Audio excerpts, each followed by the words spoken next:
আসসালামু আলাইকুম। আজকে আমরা শিখাবো কিভাবে মৌজা ডিজিটাইজ করা হয়। তো ডিজিটাইজ করার ক্ষেত্রে প্রথমত আমরা অটোক্যাড ওপেন করব।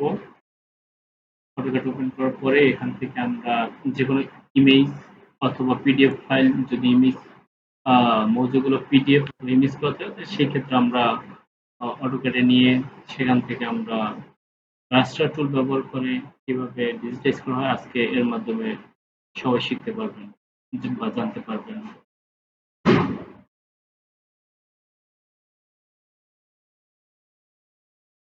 তো এক্ষেত্রে আমরা প্রথমত করলাম। এরপরে ইনসার্টে যাবো। ইনসার্টে গিয়ে যদি আমার ইমেজ আকারে থাকে মডিউল তাহলে আমি ইমেজ কিনে নেবো। অ্যাটাচে দেবো। অ্যাটাচ থেকে আমি আমার ডেস্কটপে রাখা আছে তো আমি ডেস্কটপ থেকে নিয়ে আসবো। যেমন 129 129 জিএল এর 2 নাম্বার শীট আমি নেব। তো সেই ক্ষেত্রে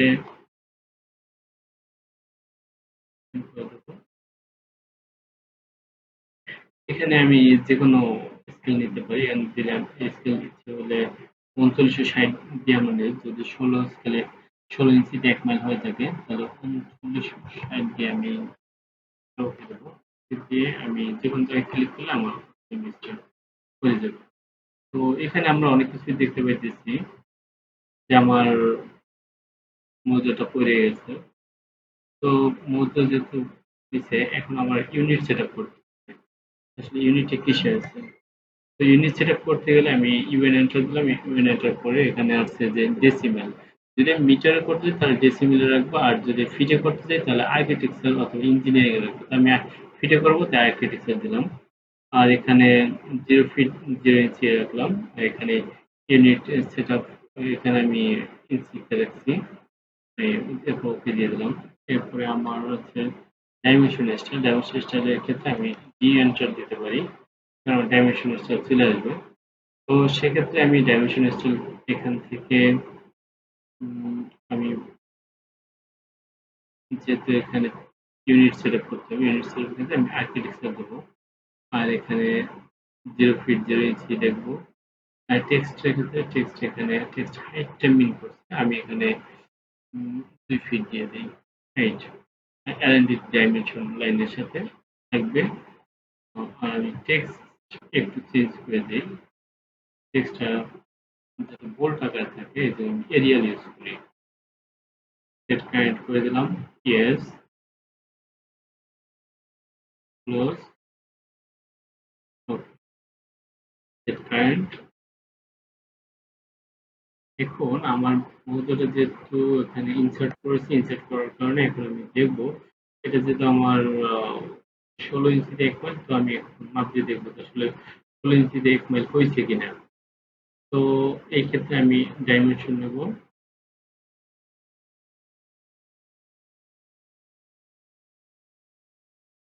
অ্যালাইন অ্যালাইন দিয়ে আমি এই কর্নার থেকে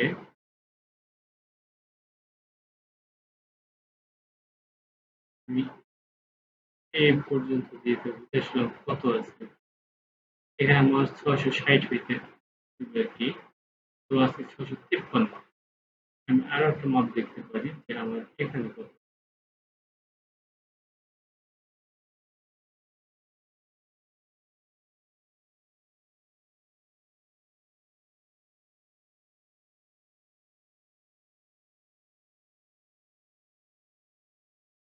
তো এখানে হবে 330 বাট এখানে 326 হয়েছে আমরা আমার স্কেলে একটু ছোট আছে তাই আমি একে একটু কাটের স্কেলে বড় করব কারণ এখানে হবে 330 বাট আমার হচ্ছে 326 সেক্ষেত্রে আমার এটা আমি স্কেল করে নেব প্রথমে ক্যালকুলেটর অন করব ক্যালকুলেটর থেকে আমি যেমন 330 হওয়ার কথা ওই 330 কে আমি বেস ধরবো 330 ভাগ 326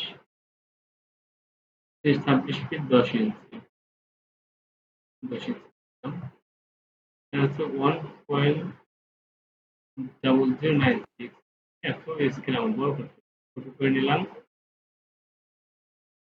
কপি করে নেওয়ার পরে আমি এটা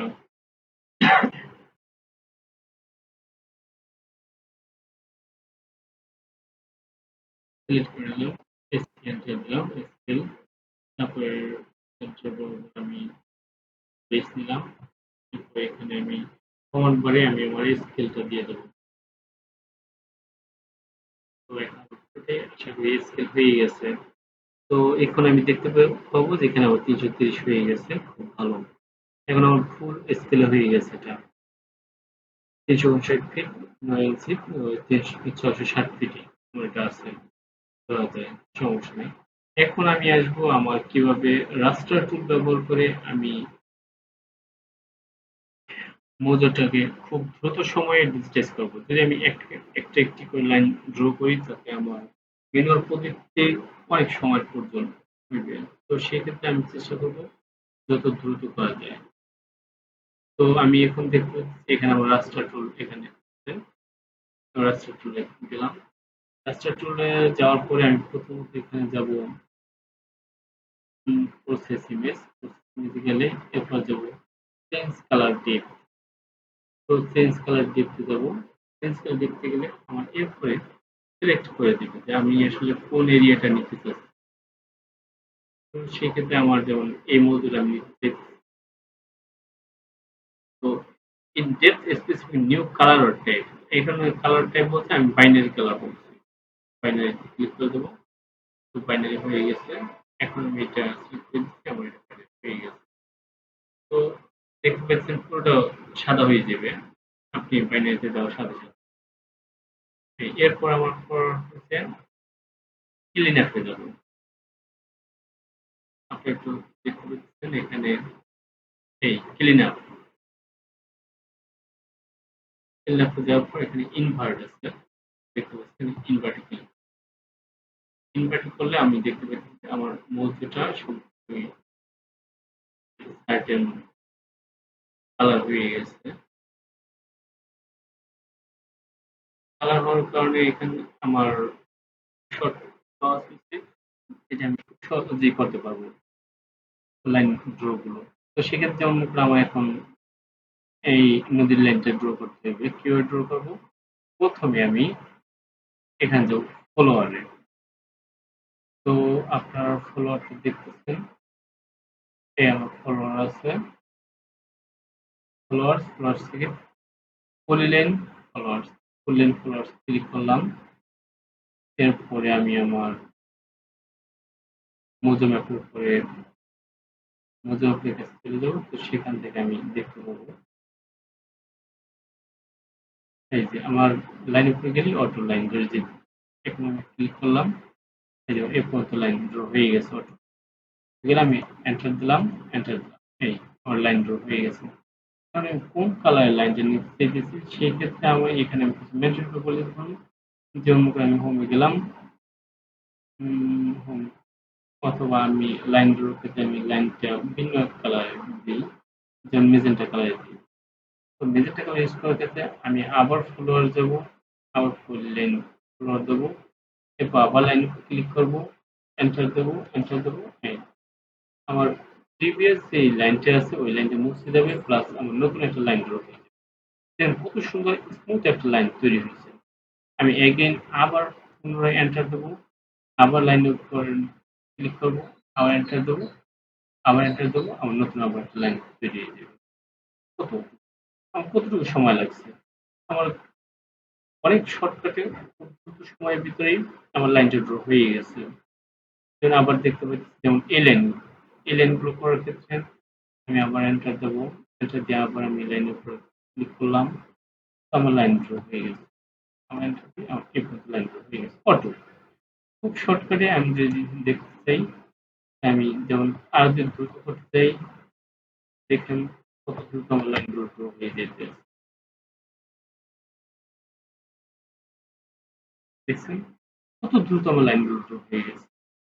তো এভাবে আমরা রাস্টার টুল ব্যবহার করে খুব দ্রুত সময়ের ভিতরে আমরা মোজো ম্যাপের line, not only Mojo map, অন্য যদি কোনো আপনার ড্রয়িং এর কোনো মেথড থাকে আপনি চাইলে খুব শর্ট সময়ে আপনি এই লাইনগুলো ড্র করতে পারবেন রাস্টার টুল ব্যবহার। এটা আমাদের জন্য খুবই একটি ফলদার, খুব দ্রুত কাজ করার উপযোগী